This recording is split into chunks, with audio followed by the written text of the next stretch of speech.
Good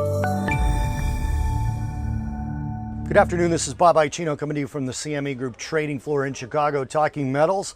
It's not like a broken record talking about copper, but we had a big drop today. Copper dropped over 2.5% on its lows, biggest drop since August 14th, so just under a month ago. And on our lows, we were down to about 256.5, finishing around 258.5. So got a little of it back, but it was a pretty big drop, continuing this sort of bearish move that we got a rally that was obviously able to be sold in order to continue this move down lower that we have.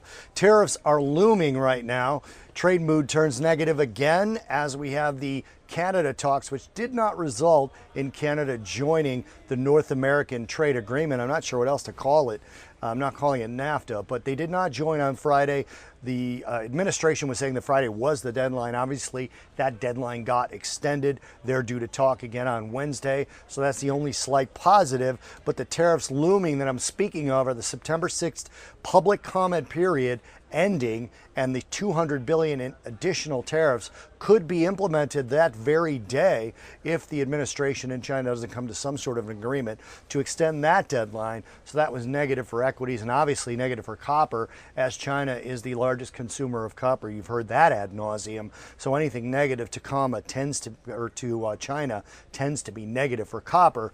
And then lastly, the dollar is up again. So a 3-day rally in the dollar continues after a 2-day down move. And now we've got 2 weeks in a row, if this week were to finish positive, we're a long way from that happening, of the dollar being up again, resuming that sort of uptrend.